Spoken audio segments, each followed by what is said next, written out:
Friends, before we continue on, I just wanted to thank you all for joining me on this despair-filled, torturous journey. I appreciate you standing by me as I confront all of my demons that have been haunting me for years now. We're almost through to the other side, but before we can get there, we have to endure the absolute lowest of the low. The two films that managed to transcend abyss fiction through their sheer awfulness. Without further ado, the runner-up for the worst thing I have ever ranked last place in any of my videos is Hop. Illumination as a studio is really not that bad on average. Their movies are white noise, offering very little to actually get offended by when it comes to their quality, or lack thereof. Hop is something else entirely. Hop is as if Satan and Genghis Khan had a baby, who was then baptized by Jeffrey Dahmer, raised by Charles Manson, babysat by Ted Bundy, taught by Benito Mussolini, fell in love with Quercus Alba, and then unleashed onto a wholly unprepared world who had not an inkling of the horrors that lay within. This is an unconscionable stain on the art of filmmaking and the human race as a whole. And I'm not even going to explain why. Just watch the segment on it in my Illumination ranking. I don't have it in me to relive its horrors. They ask you how you are, you just have to say that you're fine when you're not. You'd think that a movie this heinous and devoid of anything good would have been a shoo-in for the bottom spot to end all bottom spots. But no, it's not.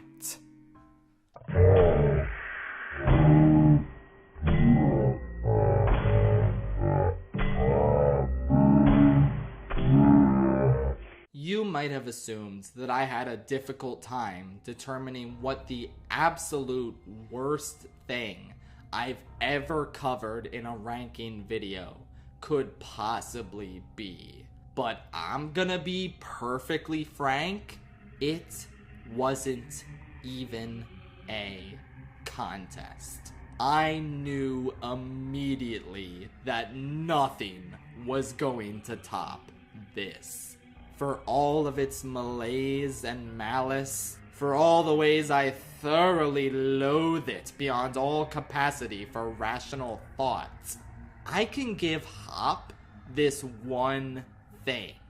It is indeed a movie. You cannot say this about the bottom spot on this list. The most depraved abomination to ever spawn out of a film studio.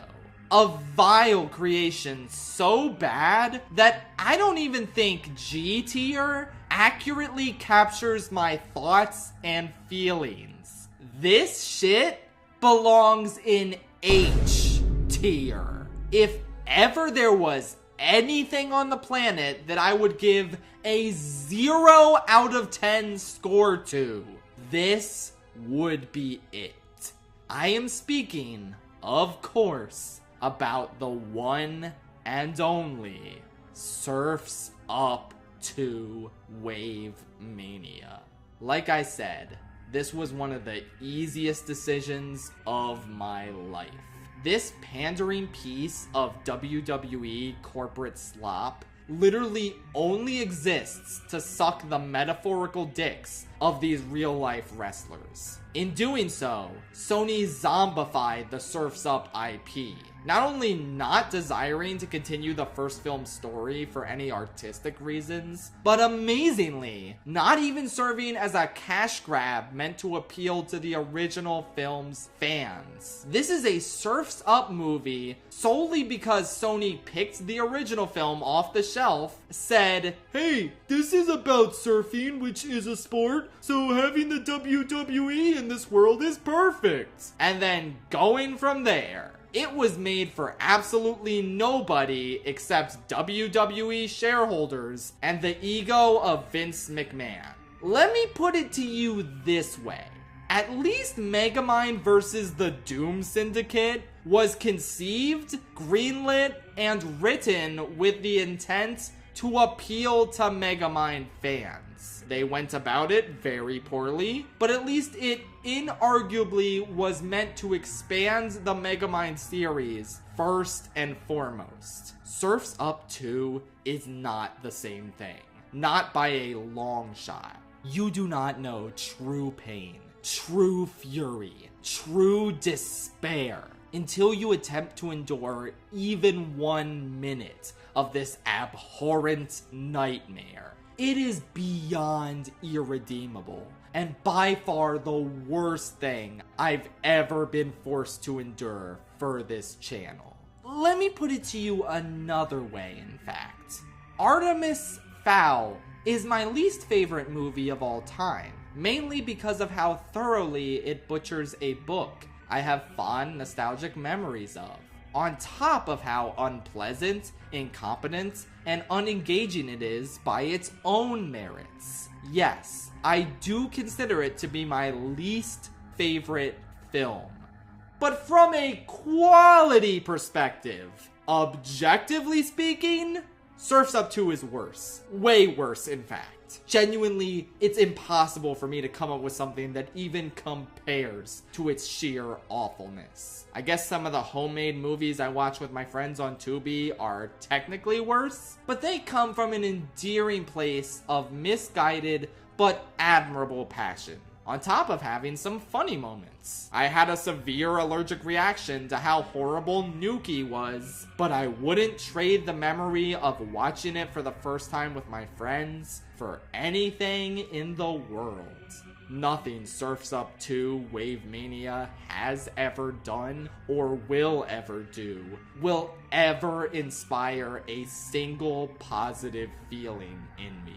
I can joke around with my friends about how bizarre and offensive Hop is. And I can appreciate the fact that I'm suffering together with someone playing the Wii U battle mode in Mario Kart 8 with me.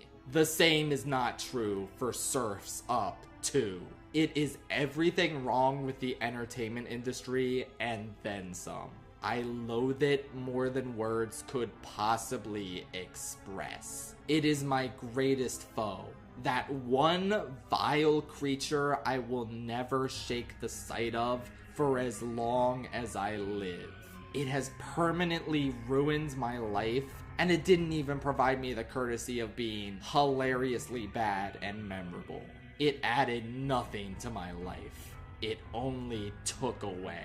That's all it does. It just takes and takes and takes until you have nothing left. No reason to keep going except for the vague promise that if you get through this blight on society as we know it, then you'll finally get to watch Spider-Verse at the end of this ranking video. Was it worth it? No, it really wasn't. I hate Surf's Up 2 more than I love Spider-Man Into the Spider-Verse. My heart is blackened, filled with nothing but hatred for this pandering piece of corporate slop. I will never truly be content knowing evil such as this exists in the world. All I know is pain and suffering. And this would not be the case had it not been for Surf's Up 2, the worst thing I've ever ranked.